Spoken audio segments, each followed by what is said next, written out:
Hi everybody, welcome to First Look. Just thought we'd show our little Minnie and Mickey Christmas decoration. Is that sweet or what? This is Andy Wolf. Andy and I are working on a piece that's running tonight about the science of weight and what causes some people to be heavy and some people not to be heavy. And we're gonna talk and walk. Is that a dangerous proposition, you think, Andy? I think I can do it. Okay, all right, Cecilia, follow us. So right now I'm going to track my script that Andy and I worked on yesterday at my apartment. We had a fun time, didn't we, Andy?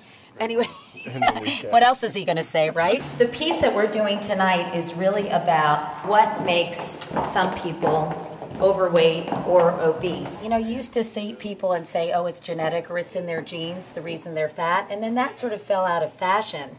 But this doctor is basically saying there are 30 to 40 genes responsible for overweight or obesity, and they're starting to isolate these genes.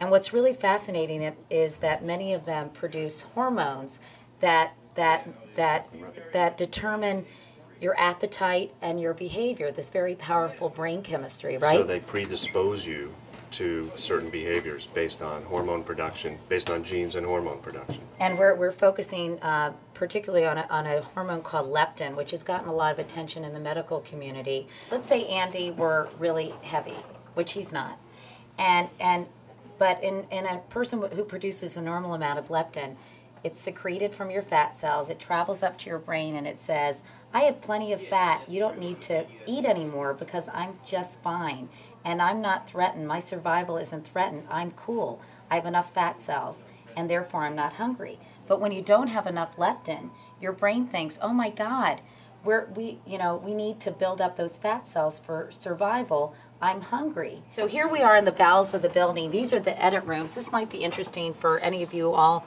who might have been contemplating getting into television news. But here's where the editors work. Hi, you guys. How are you?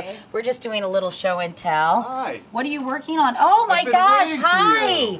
You're working on my piece. Of course. Oh, I'm so excited. Do you think it's interesting at all? I was a little worried that you were upset about the fat mouse. Oh, well, we did a really interesting demonstration.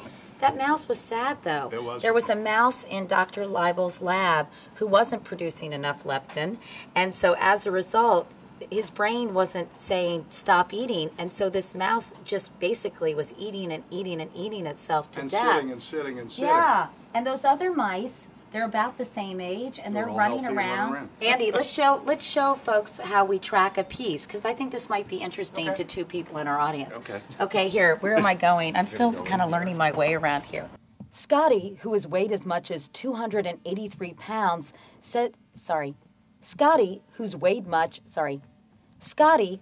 as much as 283 pounds, said, Okay, see, yeah, this is what you don't see on television. Are you camera ready, Tom? Oh, I'm so camera ready. Are you? Do you need a little powder? Do you need a little makeup? There isn't enough in the house. Many overweight people don't produce enough leptin, so their brains don't get the message they're full and stop eating. So now Tom and Andy will put together this piece using the video that we shot out in the field and that Andy shot, and putting graphics together, because the whole concept of your leptin signaling your hypothalamus really needs to be illustrated in a very understandable visual way. And then the piece will run tonight on the CBS Evening News. So that wraps up this edition for First Look. I mean, probably it's time for the CBS Evening News. This has taken so long, and I'm sure that we'll be doing some judicious editing. But I hope you watch our special series, because I really think it's very interesting and insightful and offers information that isn't readily available about why so many people are sort of struggling with weight issues. Okay, see you later.